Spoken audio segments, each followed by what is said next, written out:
Hey everybody, and welcome to the Animation Podcast, a weekly podcast about all things animation brought to you by FilmBook. My name is Matt Brunet, but some of you may know me as AniMat from my YouTube channel, Electric Dragon 505, home of web series that are all about animation, including Animation Look Back and AniMat's Reviews. Now, if this is your first time here in the Animation Podcast, well, sit back, relax, and enjoy the show with your ears, because clearly you cannot see anything, or chances are you're just listening to it. But whatever, you get what I mean, though. It's a podcast, and I hope you have fun with this. And especially with this episode, I got some pretty interesting topics to go and discuss. First off, we're going to be looking into some of the voices that will be appearing in Disney's live-action reboot of Christopher Robin. Then afterwards, we will be talking about the live-action reboot of Dumbo, and apparently, the plot has actually been more revealed, surprisingly enough. Then afterwards, we will be discussing about Batman vs. Two-Face, the all-new direct-to-DVD animated feature, which would be the final performance with Adam West. Then afterwards, we will be talking about the movie that received the worst opening ever for a feature film that opened in more than 4,000 theaters. And then finally, we will end things off with AniMat's Pick of the Week. If you want to check out more episodes of the Animation Podcast, then all you have to do is head on down to FilmBook, that is film-book.com, by searching the Animation Podcast. You can also email us at podcast@filmbook.com with the Animation Podcast in the subject line.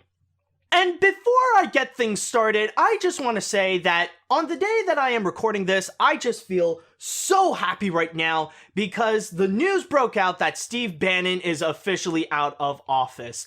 And to be very honest, that guy absolutely scares me because he actually is the closest thing to have an actual Nazi in power in the White House. And now that he is completely out, I am just so freaking glad. That guy had no right to be in the White House whatsoever. In fact, I actually do personally feel that the world would be a better place without him or his ideologies at all. They need to be completely erased, and especially his freaking Nazi and white supremacist infested website. That needs to be shut down as well. So hopefully, with the downfall of Steve Bannon, let's hope for also the downfall of Breitbart.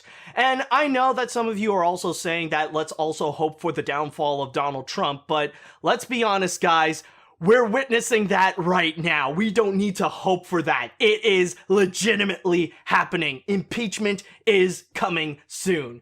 But anyways, with all that said, let's take the political talk on the side and let's get back to talking about movies. In which what I have right here is one of the many live-action remakes that Disney wants to go and create. And in this case, I got Christopher Robin. Yes, this is going to be their live-action remake of Winnie the Pooh, oddly enough. I know it sounds like a strange one, but they decided to go with it. Now, apparently the news broke out regarding some of the cast that will be appearing in there. The only one that we've known beforehand, it was Ewan McGregor, which he will be the star of the film, playing as an adult Christopher Robin. And yes, technically the plot of this movie would be a bit of a mix of Tim Burton's Alice in Wonderland and Steven Spielberg's Hook. If you mix them both together and you add in the characters of A.A. Milne, you basically get the movie Christopher Robin. But what happened so far is that the big news is that now we got 3 actors who are going to be voicing 3 timeless Winnie the Pooh characters. And there are a bit of a change up. There is a bit of a change up, sorry for my grammar. And there are some recognizable names in this, and you would actually be quite surprised with the people that they hired. So first off is going to be with Eeyore. And the direction that they seem to be going is for someone with a low booming voice, just to get that low like melancholy type of voice. So they decided that the best kind of person to do that would be Brad Garrett. And I mean, Brad Garrett is one of those people that his voice is recognizable no matter where it is, rather it be in stuff like Finding Nemo or Tangled or in Porco Rosso. That guy's voice is easily distinguishable. Like, you can easily recognize it from wherever you go. And then there is also the lovable Tigger, the one who is the only one. The wonderful thing about Tigger is that he is the only one. But who is going to be voicing him? Well, surprisingly enough, they did not bring back Jim Cummings to do the voice, and instead, they decided to replace him with Alan Tudyk. Yes, the man who has been in every single Disney animated feature so far, starting with Wreck-It Ralph and then onward. He's going to be coming back, providing the voice of Tigger. And then there is Winnie the Pooh. Now, this is going to be a really big one, because as you're watching this, or if you are watching this or listening to this, then you're probably the kind of person who is so comfortable and way too used of hearing Jim Cummings being the voice of Winnie the Pooh. You're pretty much accustomed to have Jim Cummings be the voice of Winnie the Pooh in general. Like, of course, that you're also used to Sterling Holloway in the original Winnie the Pooh classic animated shorts, but for the most part, it has always been Jim Cummings. So the big question is, who is it that Disney replaced Jim Cummings to be the voice of Winnie the Pooh? And let me tell you guys, the answer will absolutely shock you. The man who is going to be replacing Jim Cummings as the voice of Winnie the Pooh is no one, because Jim Cummings is still voicing Winnie the Pooh. Yes, even in this Christopher Robin movie, it's still gonna be Jim, believe it or not. People are way too used to it, so why replace something that is absolutely perfect? Now, there are other actors as well that will be signing on to it, and this will most likely be in the live action bits that will be a part of Christopher Robin's new adult life. These include Haley Atwell, who's going to be playing his wife. There's also Bronte Carmichael, that will be Christopher Robin's daughter, and then there is also Mark Gatiss that will be playing as Christopher Robin's boss. So that's mostly what we got so far in terms of the cast. Now, keep in mind, there are still a lot of different characters that didn't get a voice yet. Like, we don't know who's the voice of Piglet, Rabbit, Owl, Kanga, Roo, and if they really are going to go a little bit more closer to Disney's version of Winnie the Pooh rather than A.A. Milne's Winnie the Pooh, then maybe they could add in Gopher, or maybe they can also give some extra voices to, like, the Heffalumps and Woozles, and maybe a narrator as well. Who knows which direction they're going to go. But that's basically the big news, is that Brad Garrett, Alan Tudyk, and Jim Cummings, they're going to be providing the voices of these timeless classic characters.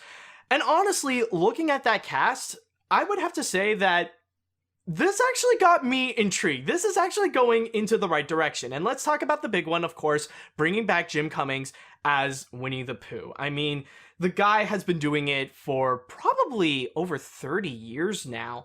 And I mean, the thing is with Jim Cummings, it's not that he does a good impersonation of Sterling Holloway. He's pretty much the reincarnated Sterling Holloway. He's done such an amazing job providing the voice of Winnie the Pooh in so many different forms of media, rather it be the TV shows or some of the movies, rather it be like the direct-to-video films or even the 2011 Winnie the Pooh movie. And even in video games and read-along books and all that kind of stuff, it has always been Jim Cummings providing the voice of Winnie the Pooh. And why fix something that isn't broken? So why not just bring him back? This is the type of casting that's a little bit similar to what the live-action remake of The Lion King has done, bringing back James Earl Jones as Mufasa. I mean, those people are still there, so why replace something that is pretty much perfect? So that is definitely great right there. Brad Garrett providing the role of Eeyore, I think this is going to be pretty interesting. Like I said, Brad Garrett's voice is very distinct. It's very recognizable. He's one of those actors that no matter where you hear his voice, whether it be in live action or animated, you could definitely tell that it definitely is him. So it's going to be pretty intriguing to see him do a little bit of a different role. Like, the thing with Eeyore is that he's mostly a melancholy type of character. He's always more pessimistic and always down on himself. Like, just he always has this like softer, depressing type of voice. But with Brad Garrett, he's all like, he would always be like loud and booming. You know, like when I would think of Brad Garrett, like the perfect animated character that he would be the voice of, it was in Porco Rosso when he did the Disney English dub and did, what was it, Mama Boss? Like, he was the big boss that is similar to Bluto in a sense. And, like, that is definitely the type of role that would be perfect for Brad Garrett. So, him expanding upon the type of roles he would do and go into Eeyore, that's going to be pretty interesting. It's like, it's probably the least expected thing you would find in this type of casting, but there's a very good chance that Brad Garrett can actually do the part. I do have good faith in him to perfectly capture Eeyore. And then there is Alan Tudyk, and he has been like Disney's latest crazy voice guy. Rather it be as King Candy in Wreck-It Ralph, or the Duke of Weselton in Frozen, or Hey Hey in Moana, or even Weaselton in Zootopia, Alan Tudyk definitely proved that he has such a wide range of voice acting.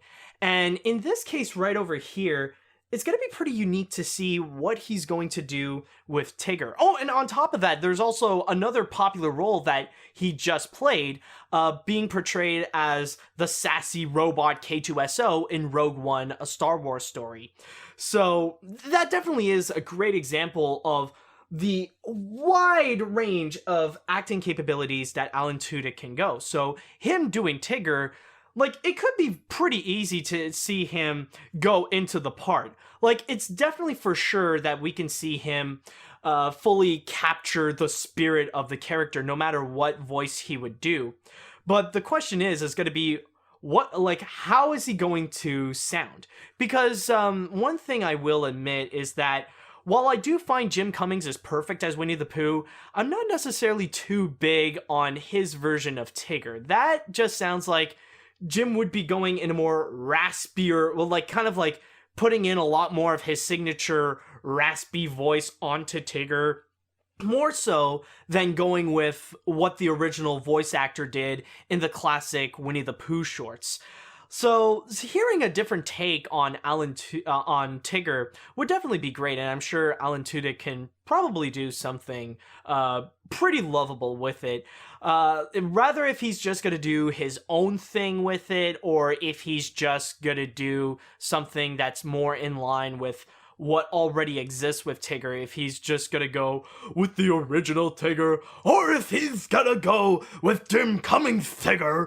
Like, it'll remain to be seen, but honestly, this is the kind of thing that, other than Jim Cummings, it is a little bit of a mystery how Brad Garrett and Alan Tudyk are going to portray their characters, but I do have good faith that they are going to do those characters well, and it is going to be pretty interesting. And I've already said this before, but just the plot in general of Christopher Robin, it doesn't seem that appealing, but hopefully these actors can probably do something right with their performance to at least make it worth it, you know, because if you're going to go watch this movie of Christopher Robin, then that means there is a very high chance that you're going to be watching this because of those characters. You want to see Winnie the Pooh, Tigger, Piglet, Eeyore, Owl, Rabbit, and so much more. You want to see them come back on the big screen, but now with live action and next to Ewan McGregor.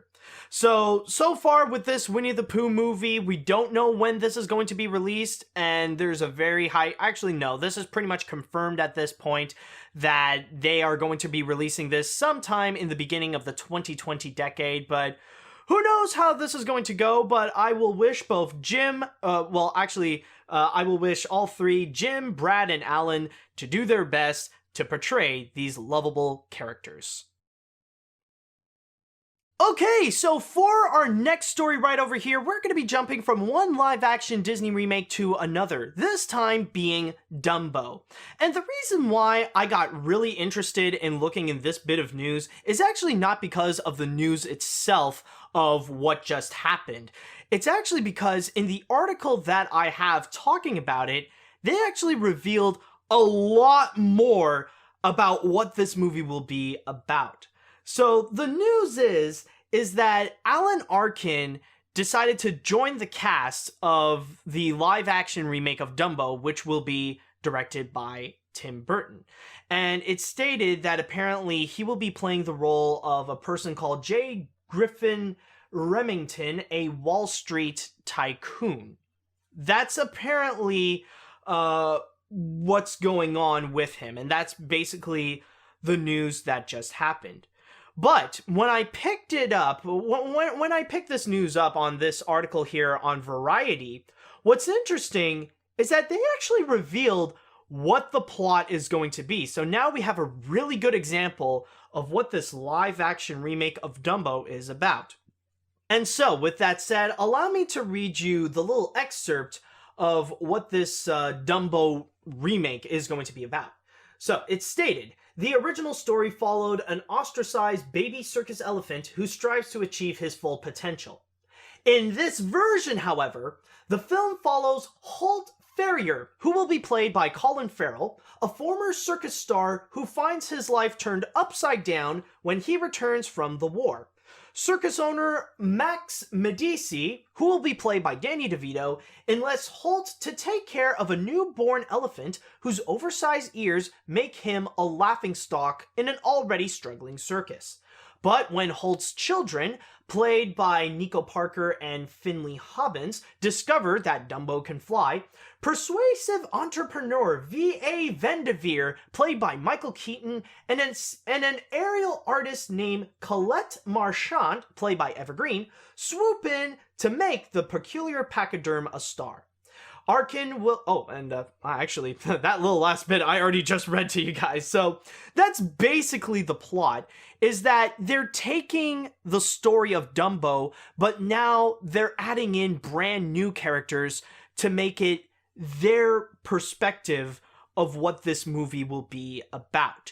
In a way, it's pretty much mixing Dumbo with the Pete's Dragon. I would say a little bit more in the veins, actually no, it could be either or. Like, this is Dumbo mixed with either the 1977 movie or the 2016 live action, complete redo of that movie. I can't even say it's a remake because it is nothing like the original film. But that's basically the main idea.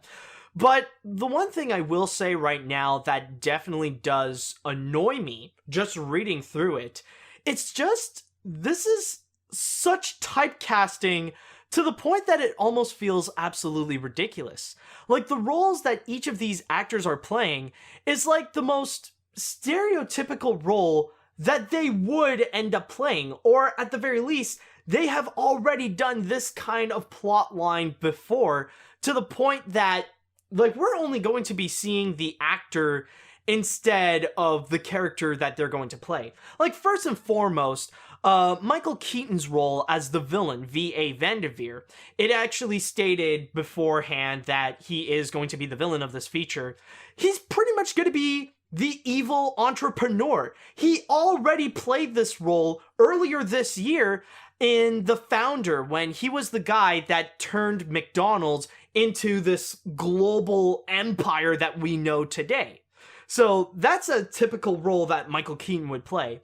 But then there's also his assistant, played by Eva Green, who is pretty much the strange, persuasive woman. And in a sense, she has already done that role in a previous Tim Burton film with Miss Peregrine's Home for Peculiar Children. So that's another type of typecasting right over there. And then you also got Colin Farrell, who's going to be the star of the movie, and he will be playing as this father who's been through a lot. And in the case with Colin Farrell, I've already seen him playing as this lovable father with problems, most namely in Saving Mr. Banks when he was P.L. Travers' father, when he seems to be a fun-loving, imaginative, great dad, but it turns out he's a complete drunk and he has a disease that ended up killing him. And then, probably the most ridiculous typecasting has to be Danny DeVito. And with Danny DeVito, he's pretty much playing a circus owner. But what makes me feel so insane about this kind of casting is that not only did he already play that part in, what was it? Like, he's gonna play the part in Animal Crackers, but he already played a circus owner in Godforsaken Big Fish, which is another Tim Burton movie.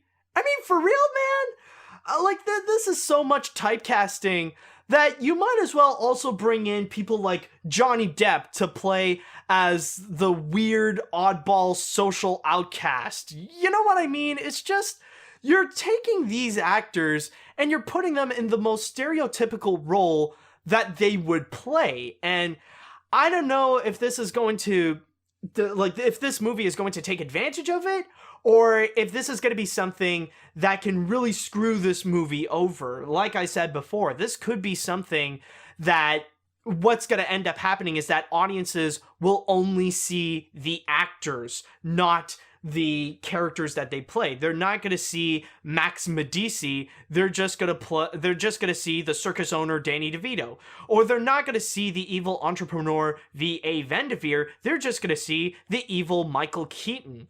And they're not going to see, Holt Ferrier. They're just going to see Colin Farrell. And that is honestly a dangerous trap to go into. You can't just typecast these actors, or else you'll end up just seeing the actor in a sense. And that's kind of consequential for many actors, unfortunately. But there are also some that, they could take advantage and they could have fun with it and they can end up being some of the best parts of the movie. Like with Samuel L. Jackson, let's be honest, most of his roles are just nothing but Samuel L. Jackson. And you know what? Sometimes people love it when it's just Samuel L. Jackson being Samuel L. Jackson. Like, a great example, recently there was Kong Skull Island, and Samuel was just being himself, basically, where you just see the guy just wanting freaking revenge on King Kong, or just Kong in this case. I don't know if it's actually King Kong. And like, the most ridiculous scene that I'll always remember from that movie is the ultimate stare down between Kong and Samuel L. Jackson, surrounded by freaking explosions. It is unintentionally hilarious and badass at the same time. But going back to Dumbo, rather if this is going to be a good thing that we just see the actors, or if it's going to be a bad thing, that I don't know. And in terms of the plot line itself, of what they're going to do, just giving it all the perception of the humans instead of Dumbo, honestly, that could be a dangerous road ahead. Because people who want to go see this movie, chances are they want to go see it because they want to see the live action remake of Dumbo. They want to see the elephant. So they gotta make sure they have to find the right balance of having it be about the humans and then being about Dumbo. Because Dumbo has to be the star of this feature, and you can't really screw up by mixing in all these different plot lines, make it about V.A. Vanderveer or Holt Ferrier or Max Medici. Like, you can't just, screw up the entire plot. Like, Tim Burton cannot do what he did with Alice in Wonderland with this. There has to be a lot of elements from Dumbo that needs to be prominent in order to have it be about Dumbo. Now, I know at D23, Tim Burton did reveal Casey Jr. is going to be in the movie, and he showed a maquette of what Dumbo is going to look like in the film, which I am honestly really surprised that the model that they presented, wow, it actually looks spot on to the original animated character. But I will admit, the eyes are a little bit freaky, but, the design is actually not that bad. But Anyways, that's pretty much my thoughts on it. So I am a little bit iffy with what Tim Burton's going to do with Dumbo, but I guess we'll just have to wait and see when the movie will be released at the end of March on March 29th, 2019, when we're going to see Dumbo fly once more. Our next story that we have right over here, let us talk a little bit about Batman. Now, when it comes to Batman this year, we have heard of all sorts of crazy news.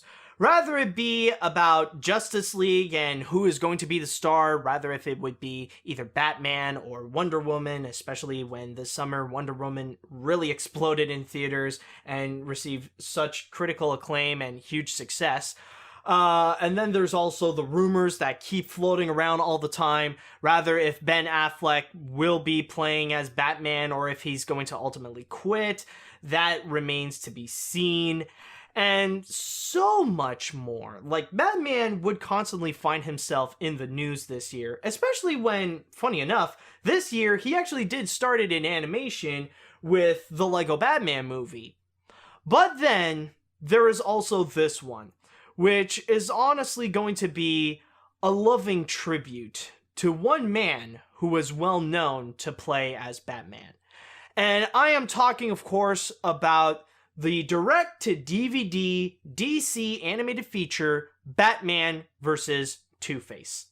And if you guys want to know what it is, allow me to just read you a little bit of what it's all about. So, going in my source here in the Collider, as the sequel to the 2016 hit animated film, Batman: Return of the Caped Crusaders, the all-new Batman vs. Two-Face finds Batman and Robin back in classic 1960s action, protecting Gotham City from some of the most nefarious villains in comics history.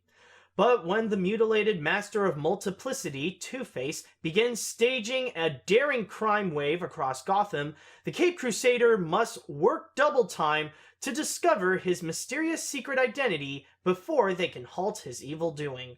All the while combating the likes of Catwoman, Joker, Riddler, Penguin, Bookworm, Hugo Strange, and King Tut. And the big significance about this is actually regarding the cast. Just like last time, we are getting some of the celebrities that did appear in the 1960s Batman series. Of course, having Adam West and Burt Ward playing as Batman and Robin, and also Julie Newmar coming back in her role as Catwoman. But the biggest one that they did is that they actually brought in another 1960s icon to play as the star villain of this feature, Two-Face, which in this case is William Shatner. And on top of that, they even released a trailer showing how this is going to go. And let me just say right now that, oh my god, this is totally in line with the 1960s series.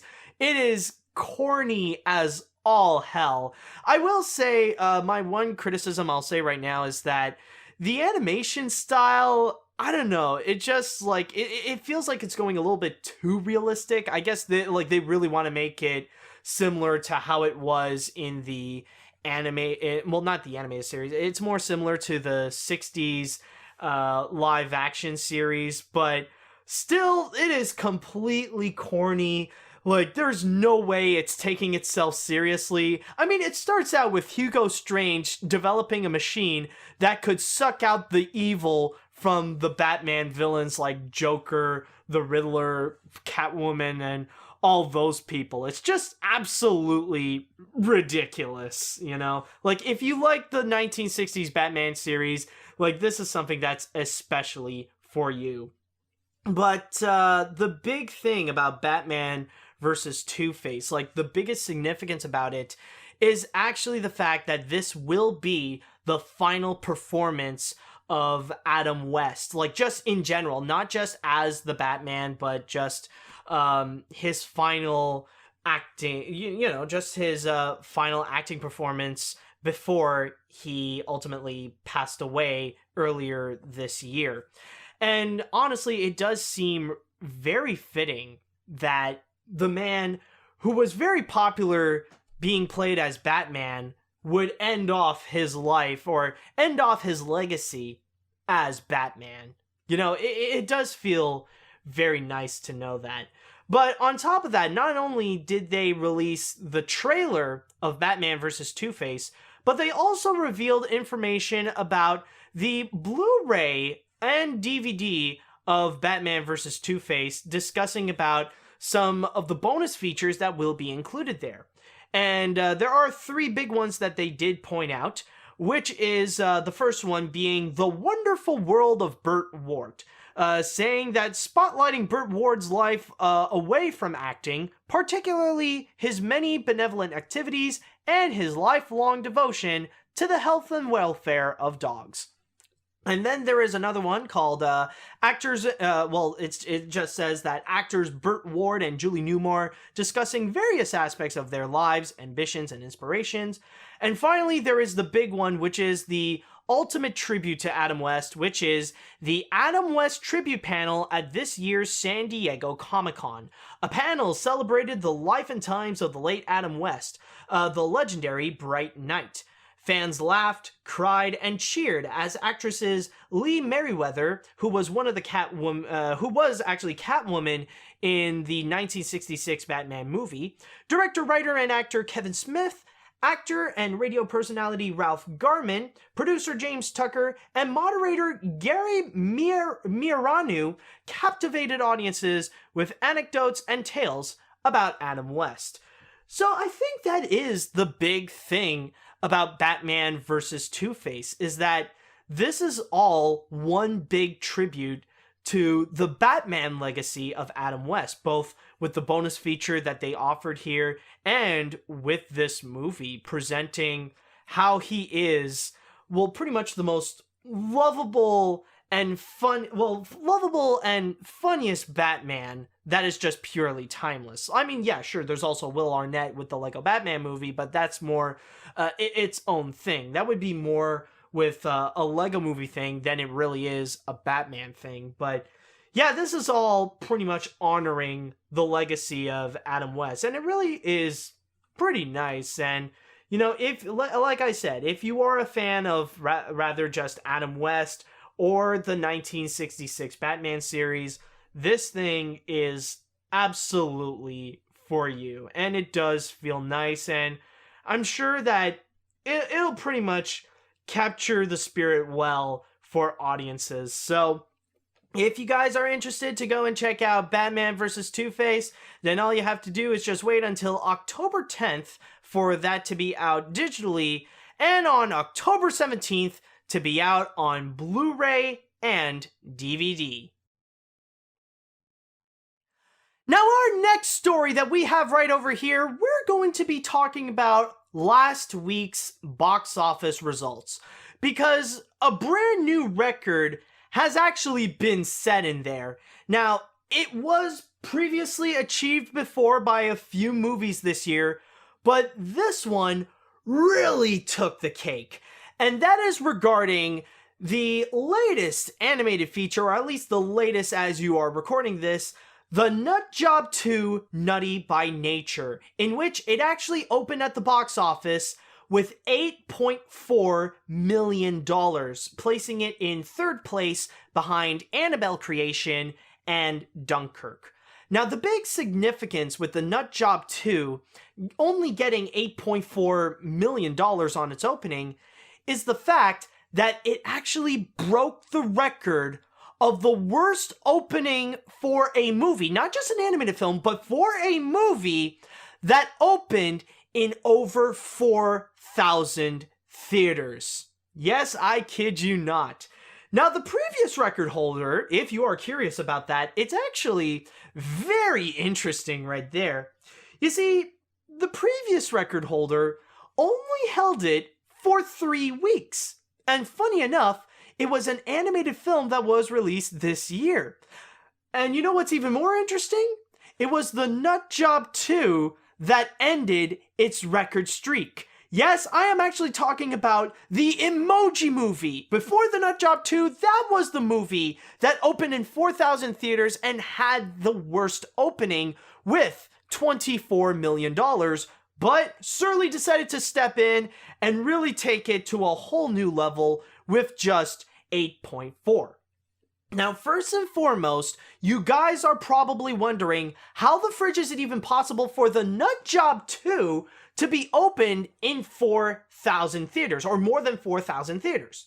Well, the explanation is actually said well in this article here in the Cartoon Brew. It's stated here that it's mainly because of their distributor, Open Road Films.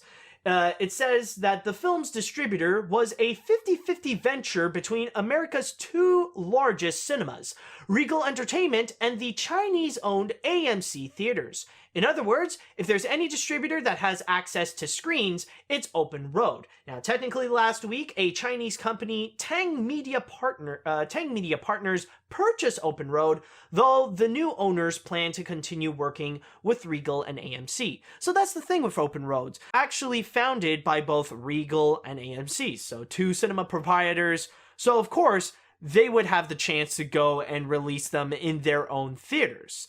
So that's the big reason of how the Nut Job really got into so many different theaters. But it turns out, it also got into so many empty theaters and didn't even make half of what the first Nut Job even opened.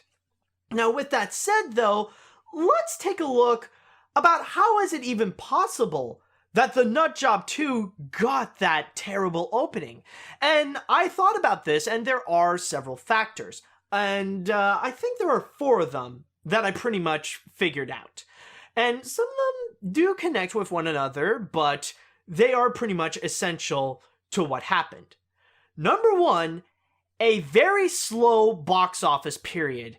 After Dunkirk was released, we're pretty much at the point where not many people are really that interested to go see what would be the new big movie in theaters. Maybe there are some, maybe there is significantly 1 or 2 that would be popping out, but ever since the end of July came in, things have gotten really, really slow. Everybody has seen all the summer blockbusters that they want to check out, rather it be Wonder Woman, Despicable Me 3, War of the Planet of the Apes, Spider-Man Homecoming, or Dunkirk. They've pretty much seen it all. They're satisfied with what they got, so they don't need to see any more. So, of course, the Nut Job kind of came in pretty much empty-handed. It kind of came out at the worst time where nobody is really in theaters in the first place, so even if it would do well for itself, it wouldn't really do much. So that's kind of the biggest problem in this case, is that it really came in when cinemas are pretty much empty. But then there's also reason number 2, Annabelle creation. Now, to contrast what I just said, there were some people who were interested in checking the theaters, but if they were, there's a very high chance that they're more interested in checking out Annabelle creation. Because with that film, that actually sprung out some interesting reviews where critics were saying that, it's a good movie, it's better than the first Annabelle. Not great, but still good, They did get some things more right than before. It is an acceptable, okay horror movie. And it actually did a pretty decent opening for itself with, I believe it was either between $35 or $36 million. It has an opening of that. And especially during the, this slow period at the box office, that actually is pretty good. So that's the big thing with the Nut Job 2. And especially also, there is another one. It's not just Annabelle creation, but there was also Dunkirk. And Dunkirk has proven that in the long run, it's actually doing extremely well for itself and beating out other competitors. Dunkirk stood still and it really beat out the competition like they were freaking Nazis.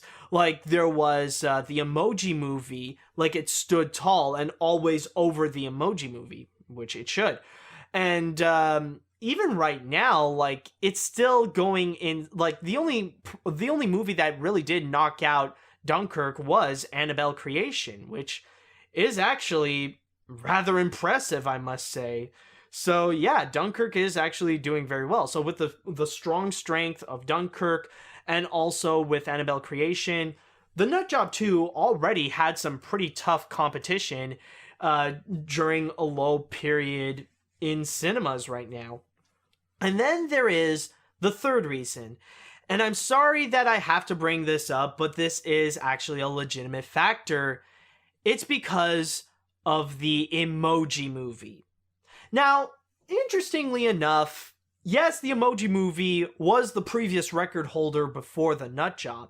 And let's be honest, I just want to say this right now. I've heard so many people go out and say that, oh my god, the Emoji Movie actually did really well at the box office. It's a hit. It's a success.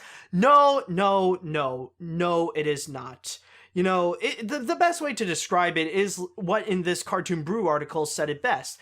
That it's not a flop, like Sony is not going to lose money, but it's not a hit either. Like, I think at this point, we're at we're pretty much on the 4th week of the Emoji Movie, or it's been 4 weeks now that the Emoji Movie has been in theaters, and I think at this point they made $100 million at the box office. And let's be honest, if an animated film would take 4 weeks to make $100 million at the box office, would that really count as a hit? Regardless of the budget that it has? No, it's not a hit. It's not it's not a flop, but it's most certainly not a hit. But anyways, going back to the point that I was making. So yes, again, going back to the factor that this is a slow box office period, what the Emoji Movie did is that during that time, it sucked out any chances that kids would want to go see the Nutjob. Because right now, kids pretty much had a choice of maybe seeing a movie before they would go back to school. And ultimately, they decided to go with the Emoji Movie. So some stupid kids decided to go and check out that because they didn't know any better. They don't know what good and bad movies are. And the Nutjob 2, it pretty much came in a little bit too late because the Emoji Movie, like I said, sucked out any chances for the Nutjob to find an audience. So kids have already had their time in theaters, so they don't need to go anymore. They've already had their animated fill with the Emoji Movie, which hopefully they kind of threw that up afterwards. But that's kind of the big thing, how the Nutjob 2 had a low opening. But then there's also the fourth reason, and this is probably the biggest one. Now, an empty cinema is one thing. Competition is one thing. And the Emoji Movie sucking out any chances of the Nutjob 2 to be a success of one thing. But then there's also the big factor that it's the Nutjob 2. It is actually amazing. It would actually be amazing if people even remember what a Nutjob is in the first place. Because when it comes to the first movie, not many people saw the first film. And even of those few people, very few of them actually liked it or wouldn't consider it a bad film.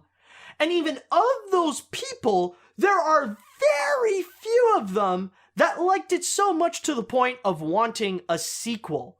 So basically, this is a sequel, a follow-up, that nobody asked for. Nobody wanted a Nutjob 2.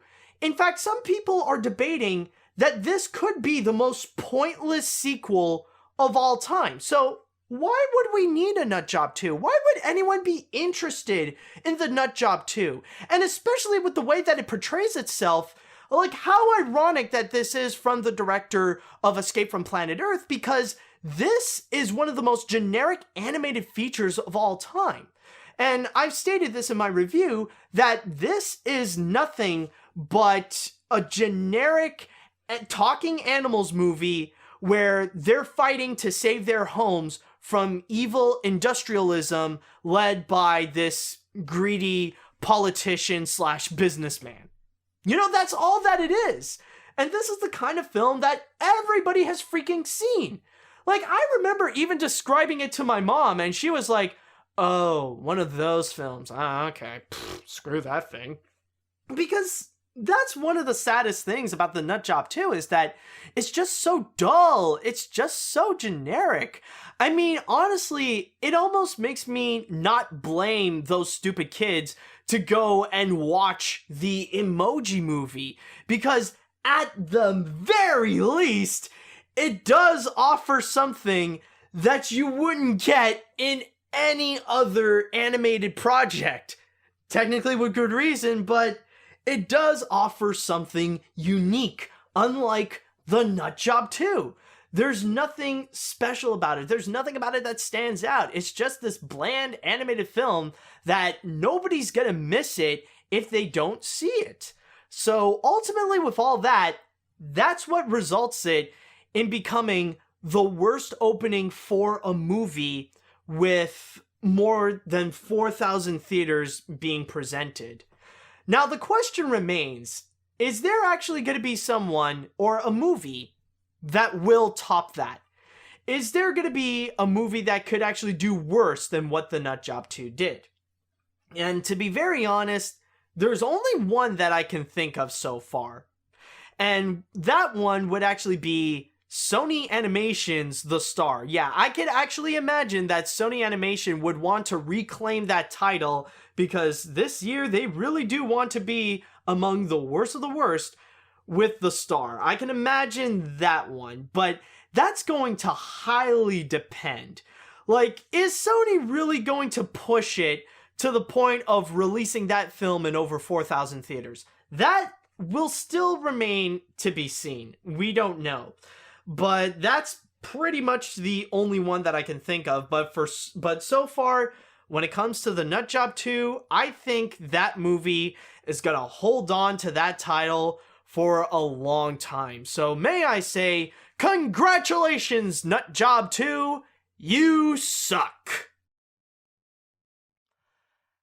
And now we are going to end things off with AniMat's Pick of the Week.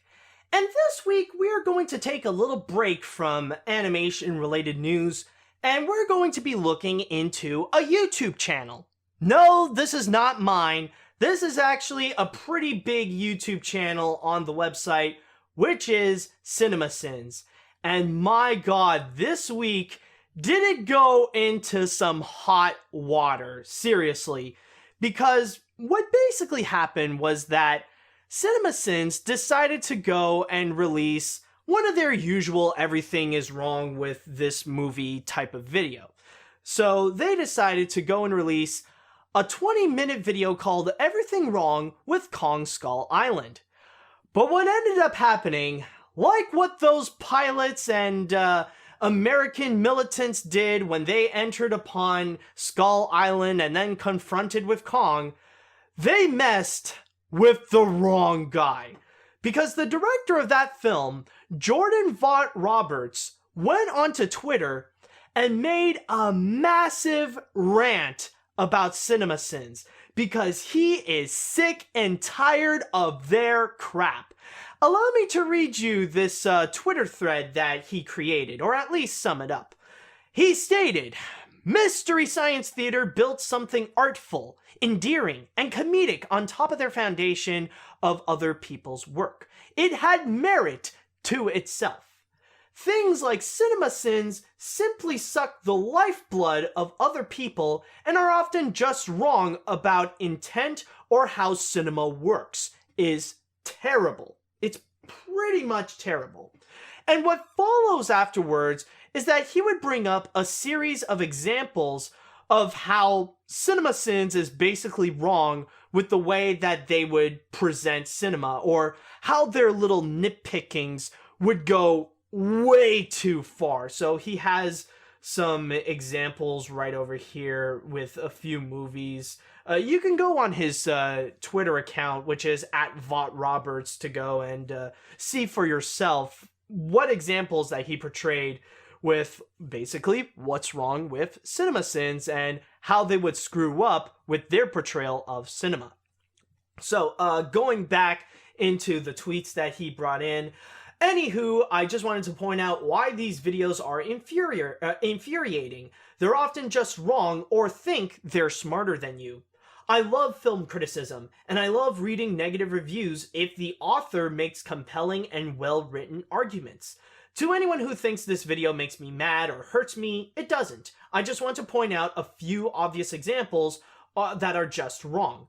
It just makes me sad to get, it just makes me sad they get so many views and contribute to the dumbing down of cinema as they siphon other people's work for their own gain.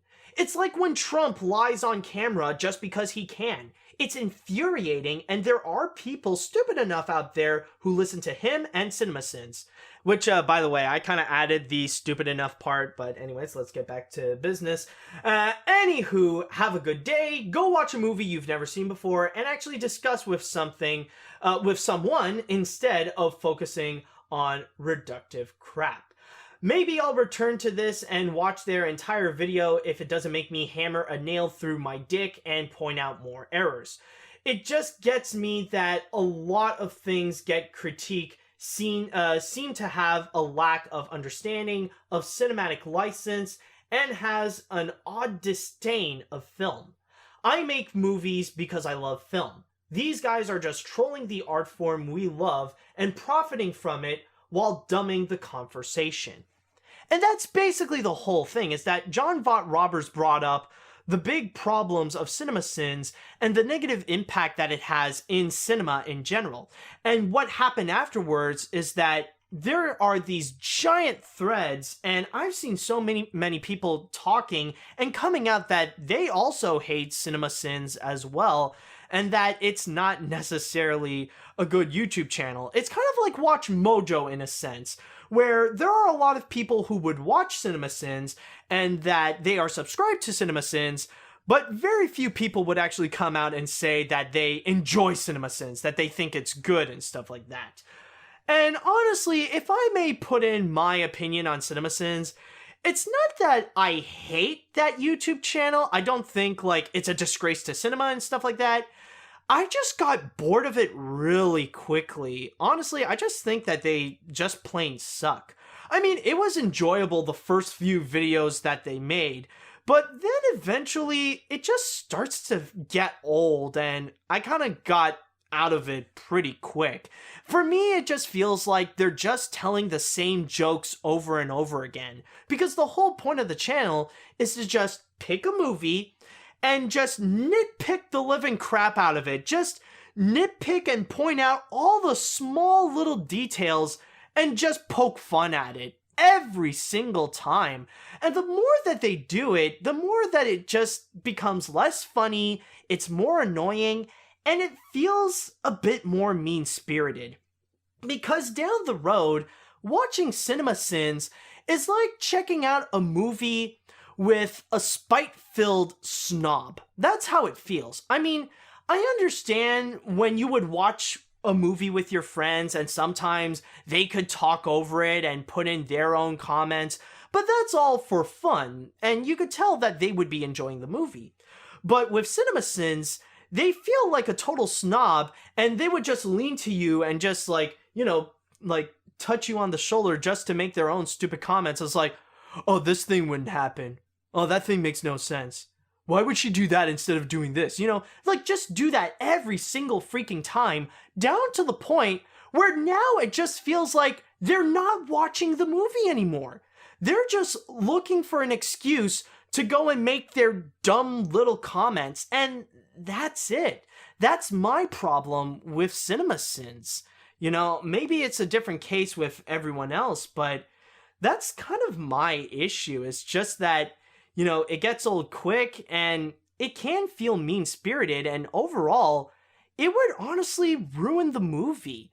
Like, if you would watch like a CinemaSins video pointing out everything's wrong with one of your favorite movies, like, they're just gonna nitpick the living crap out of it to where, like, you're not sure if you would feel like you could enjoy the movie again, because they would constantly point out that, oh, this movie has problems, this movie has problems. So, like, That's all it is. It picks a movie and it continuously hammers down to its audience that this movie has problems, this movie has problems, this movie has problems, this movie has problems, you know? It's just not fun, it's annoying, and eventually you just want to tell them to just shut up and let me enjoy my film, please. I mean, good God, it really does get annoying. And what's actually very interesting is how it ends up being very popular. I mean, keep in mind, as I'm recording this, they have over 7 million subscribers and is easily one of the most popular YouTube channels related to movies or just talking about movies in general. And honestly, it is a little bit sad to see that people would really go and buy into it, because they really are profiting out of, you know, like the negativity on movies. They really are profiting out of people who want to see movies being bashed, no matter what they are, because people on the internet, they're always hungry to go and see a movie be destroyed. And like I said, regardless if they would be good and bad. And I say this speaking through experience, because some of my most popular reviews that I have done are movies that are bad and that I would deem them as bad and would give them the AniMat seal of garbage. Some examples that I can think of, they would include Norm of the North, of course, the Cloudy with a Chance of Meatballs films, Hoodwink 2, Ice Age Collision Course, and pretty soon there's also the Emoji Movie that's quickly climbing up in popularity, and I wouldn't be surprised if that would end up becoming my most popular review, because people enjoy it when they would see me bash this movie and point out all the frickin' problems and stuff like that. And the same can be said with other animation critics on YouTube as well. Like there's Mr. Enter with his animated atrocity series and how he would constantly bash on how bad Cartoon Network is nowadays and how Teen Titans Go is a terrible show and stuff like that. And then there's also Saber Sparks, who has found such massive fame by pointing out that many big animation studios, they pretty much suck nowadays. He would say that they are ruined, rather they be DreamWorks Animation, Sony Pictures Animation, Cartoon Network, or Nickelodeon, with his What's Ruining or What Ruined series. And there are even YouTube channels that are completely devoted to just bashing media, like not just movies or animated films, but just plain bashing films, TV shows, video games, and so much more. You got I Hate Everything, you got Your Movie Sucks, and of course you also got CinemaSins. Now, I'm not pointing out that these channels are bad for doing what they do. Some of these YouTube channels are great. Like, I've seen Saber Sparks' recent video of What Ruined Sony Animation, and it was actually really, really good, and I highly encourage you guys to go check that one out. But the thing is that, like, those examples that I point out, they actually say a lot more about the viewers more so than the creators. So, if anything, I wouldn't necessarily blame CinemaSins in itself for doing what they do and how they ended up being so popular. It's mostly because of the audience and their unquenchable thirst to see movies being bashed all the time, regardless if they can be a masterpiece or if they could just be plain Emoji Movie garbage. You know what I mean? Now, there is one defense, however, that I keep on hearing, or just the one defense that people would say about what is good about CinemaSins. And that is basically that you shouldn't take that YouTube channel seriously. It's all meant for fun and games. Where CinemaSins, it's not a place to find actual film criticism. In a way, CinemaSins is very similar to The Nostalgia Critic, where that one, nobody would take them seriously as real critics, you know? Like, they're not professional journalistic critics, you know what I mean? They're pretty much entertainers. And the flaws of these movies are actually their material that they would use for comedy. So they're not critics, they're just entertainers. But again, at least for me, what doesn't work with CinemaSins is that they're not really good entertainers. They're just telling the same joke over and over again to the point that it's just no longer funny. It's just annoying and it's mean-spirited, where it's just basically bashing the movie regardless of which one it's talking about. It's just ruining the experience of what the movie is trying to do. And even with Kong Skull Island, I will admit, my personal thoughts on it are that it's not the best movie I've seen. The story is not really that well written, and some of the characters are a bit of a bore. But I will say, though, it is a really awesome popcorn flick. The visual effects are really awesome. The action scenes are great. The moments where Kong would fight off with the giant monsters, those are really cool as well. And there are some actors that are actually quite entertaining. Samuel Jackson as Samuel Jackson, he really is one of the highlights of this movie. And John C. Reilly is awesome. He's easily the best character in the entire film, so definitely major points to him. So overall, it makes a great popcorn flick where if you want to see giant monsters fighting each other, then this is definitely a good one for you. So I actually did enjoy Kong Skull Island. Now with CinemaSins, with their freaking 20-minute video of just hammering in of this movie has flaws, this movie has flaws, this movie has flaws, it just gets annoying. I don't think I can even go through the entire 20 minutes of that thing. And if you guys enjoy CinemaSins and you still enjoy what they do, good on you. At least, you go enjoy it, go have fun. But for me, yeah, I could definitely see the problem with it, and I could definitely see why many filmmakers do have problems with CinemaSins, All it's doing is just feed on the negativity that audiences want to see for these movies to be simply bashed. And that is all that I've got for this week, so thank you guys so much for listening to this episode of the Animation Podcast. Now you can go and find more of my work at film-book.com. All you have to do is search for Mathieu Brunet or the Animation Podcast. You can also find me on Twitter at AniMat505. Now, if you have listened to this podcast on iTunes or any other podcast service, is it okay if you can go and rate and review this episode? That would be very nice. And if you are listening to this podcast on YouTube, then hit that little like button in our video and leave us a comment on your thoughts on the news this week. Tune in next week for the latest episode of the Animation Podcast and all things animation. Thank you guys so much for listening.